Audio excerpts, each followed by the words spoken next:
warahmatullahi wabarakatuh. Apa kabar kalian semua? Sehat semua? Insyaallah ya. Tiap hari kita berdoa, tiap hari kita belajar ya. Kebutuhan kita terhadap belajar seperti kebutuhan kita terhadap nafas, kata para atau orang-orang saleh ya. Dan sekarang kita akan belajar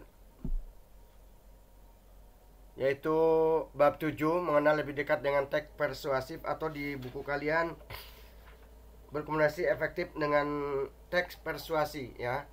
Teks persuasi bagian 2, bahasa Indonesia kelas 8. Bersama dengan Bapak Endang kita akan belajar pada pertemuan ini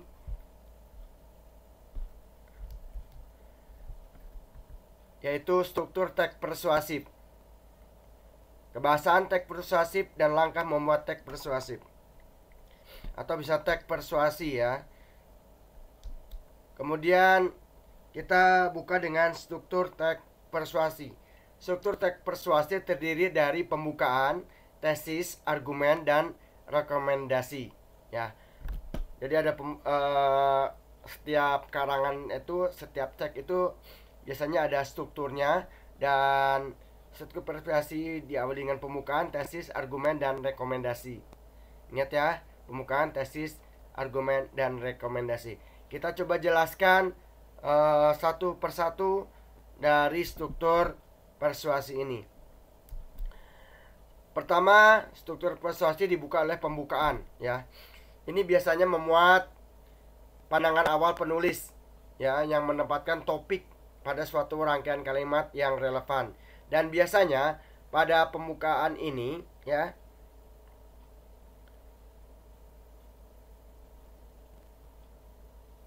memuat juga anggapan masyarakat.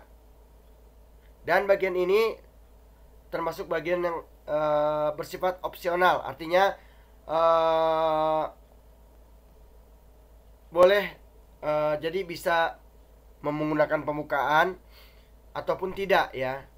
Bisa menggunakan pembukaan ataupun tidak. Artinya apa? Ada teks yang mungkin tidak menggunakan pembukaan, langsung ke tesis bisa. Terus kedua adalah tesis. Nah, struktur tesis ini berisi gagasan umum penulis dari topik yang diangkat. Gagasan umum tersebut dapat didukung dengan teori atau pengetahuan penulis sendiri. Jadi ada gagasan ini dari topik yang diangkat, ini berupa teori yang didukung dengan teori atau pengetahuan penulis sendiri ya. Dari sini penulis dapat menentukan arah topik permasalahan berdasarkan sudut pandang penulis itu sendiri ya. Biasanya sih ada pendapat ahli atau enggak ya. Argumen, kemudian ada argumen. Ini pada bab ini biasanya memuat alasan berupa bukti yang dapat mendukung tesis ya. Jadi alasan atau bukti yang mendukung tesis yang telah kita buat tadi di atas. Ini bisa juga pendapat penulis, namun secara yang menjelaskan lebih tentang apa lebih. Jadi dijelaskan lebih tentang tesis yang diyakini kebenarannya melalui fakta-fakta. Kemudian ada rekomendasi. Nah, yang rekomendasi ini biasanya bagian penutup dari persuasi ya.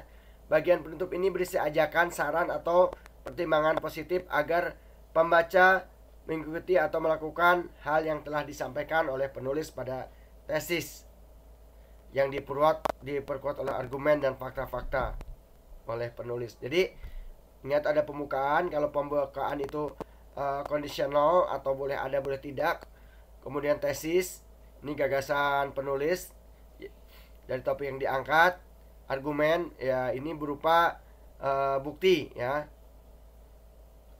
yang telah bukti-bukti dari untuk mendukung tesis. Kemudian rekomendasi ini berupa ajakan atau saran. Itu aja ya. Ini penjelasan dari. Kemudian teks kebahasaan ya, kebahasaan teks persuasi. Adapun kebahasan teks persuasi, di situ ada kata kerja yang menyatakan penjelasan,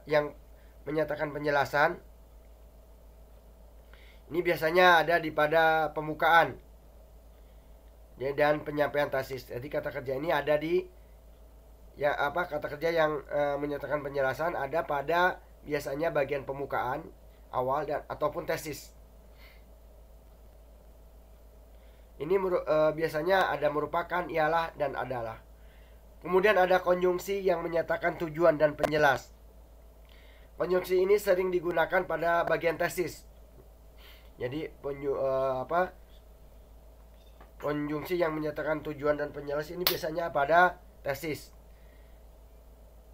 Contohnya agar, supaya, dan untuk. Ya. Ini konjungsi tujuan, maaf. Konjungsi yang menyatakan tujuan dan penjelas. Jadi ada dua, ada konjungsi atau tujuan dan konjungsi penjelas ya. Konjungsi tujuan biasanya contohnya agar, supaya, dan untuk ya. Kemudian konjungsi penjelas yaitu ada bahwa, dan ini biasanya ada pada bagian tesis. Kemudian konjungsi sebab akibat atau kausal. Konjungsi ini sering digunakan pada bagian argumen ya. Jadi argumen sering menggunakan konjungsi sebab akibat. Biasanya karena, oleh karena, atau sebab. Biasanya ada sebab.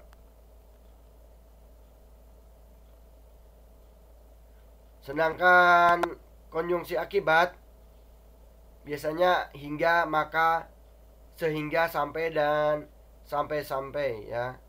Ini konjungsi sebab atau akibat yang ada pada argumen biasanya. Kemudian ada kata tugas yang menyatakan ajakan atau larangan. Kata tugas yang menyatakan ajakan digunakan pada bagian rekomendasi terakhir ya. Contoh kata tugas ini adalah ayo, hendaknya, dan mari. Adapun kata tugas yang menyatakan larangan adalah jangan, dilarang, dan hindari. Ini ada di bagian rekomendasi ya, atau terakhir. Kemudian ada juga kebahasaan teks persuasi, yaitu penggunaan partikel lah dan kah ya. Selain kata tugas, partikel lah dan kah juga sering digunakan pada rekomendasi atau unsur terakhir dalam teks karangan persuasi. Dan tujuannya untuk mempertegas saran, ajakan, atau larangan yang disampaikan penulis. Untuk memperjelas penerapan unsur kebahasaan teks persuasi ya. Ini kita cermati contohnya. Nah, di sini ada pendidikan merupakan salah satu hal utama yang diperlukan dalam hidup ini. Nah, kata merupakan ini kata kerja merupakan di atas menandakan penjelasan ya, menandakan penjelasan. Kemudian kita baca lagi, tidak semuanya. Jika kita tidak belajar dengan serius dan giat, tentunya hal yang kita lakukan hanyalah sia-sia, karena tidak ada yang bisa dicapai dengan perbuatan yang tidak sungguh-sungguh. Ini adalah konjungsi karena yang menyatakan penyebaban ya, yang menyatakan penyebaban. Lihat yang ditanda itu ya, ditanda dengan huruf tebal. Kemudian kita lanjutkan, akibatnya kita hanya akan menjadi beban orang lain. Dah, akibatnya, pada kalimat akibatnya kita hanya akan menjadi beban orang lain merupakan konjungsi yang menandakan keterangan akibat ya, yang menyatakan keterangan akibat, maaf.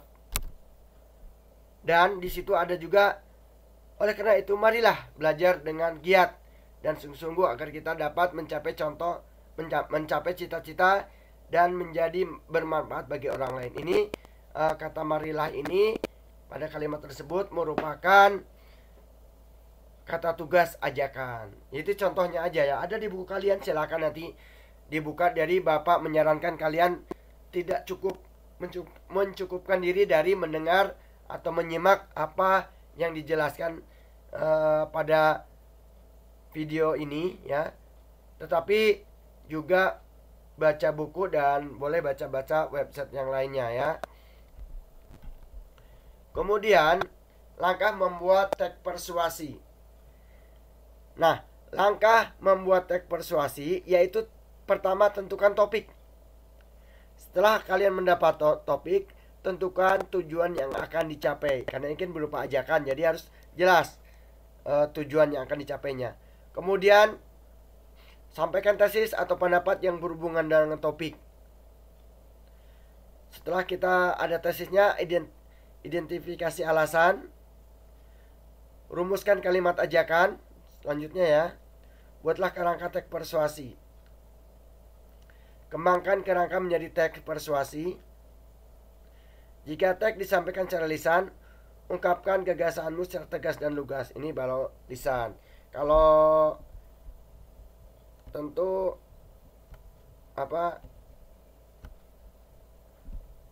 kalau tulisan tentu kita lebih enak untuk mengeditnya ya. Terutama topik ya. Terutama kalian harus menentukan topik, kemudian tujuan ya.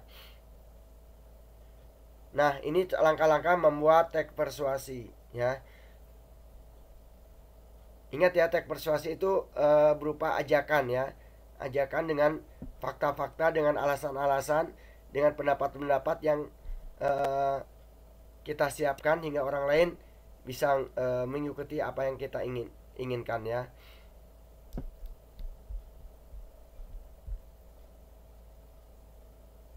Nah, tiba pada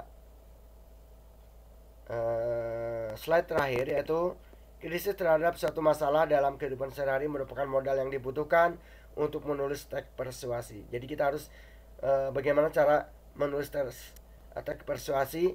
Kita harus kritis dulu ya terhadap masalah yang ada ya pada kehidupan sehari-hari. Ini merupakan modal katanya ya. Dan hal ini akan membuat kita lebih kreatif dalam memilih topik untuk dijadikan bahan menulis teks. Tentunya kita harus memiliki tadi